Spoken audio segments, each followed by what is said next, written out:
mit navn er Tine Louise Kortermann.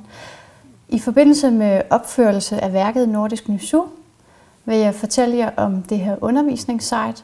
Sitet er bygget op på den idé, at eleverne selv skal være skabende, og at de kan følge kunstnernes arbejdsproces, altså den arbejdsproces, som vi gennemgår her i værket. Sitet er tænkt som en kulturfaglig satellit, der kan kobles på grunduddannelsen.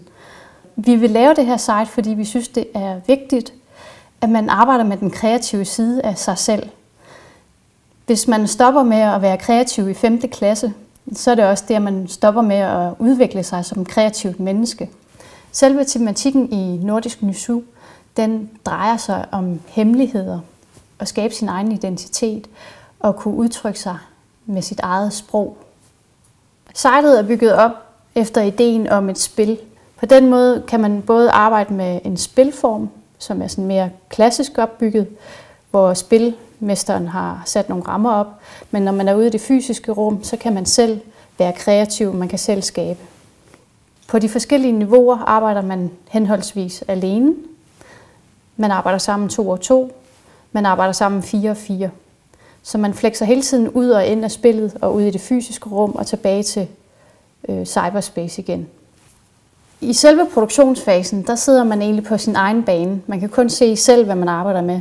Men når man loader de her projekter op, så bliver de offentlige. De bliver lagt ud på det hvide site, som vi kan se her forneden. Her er der en, der har lavet en historie om Olivia vs. Bitten. Man filmer det, dokumenterer det og uploader video, lyd eller billeder på det offentlige site. Herinde der skal man finde hendes hemmelige dagbog, og det kan du afprøve en lille test på linket hernede under. Her i level 5 for eksempel, der kan man vælge imellem 4 forskellige kreative former at arbejde med en hemmelighed på. Hvis man går ind i de 4 former, så har man nogle forskellige værktøjskasser. Det vil sige, at man kan selv undersøge, hvordan har andre kunstnere arbejdet med den her udtryksform. Her er det for eksempel rap, poetry slam eller dadaistisk digt.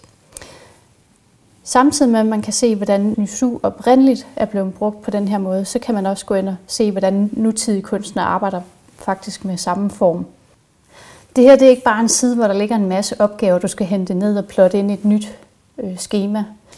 Altså igennem sitet, der får man indblik i, hvad vil det sige at arbejde kreativt? Hvad vil det sige at arbejde innovativt i forhold til en bestemt tematik? Hvordan kan jeg løse det her problem? Og hvordan kan jeg udtrykke det i en form, som bliver forståelig for andre mennesker også? Så det vi arbejder på nu, det er at finde nogen, som vil støtte op omkring det her projekt og vil hjælpe med at kunne gennemføre det.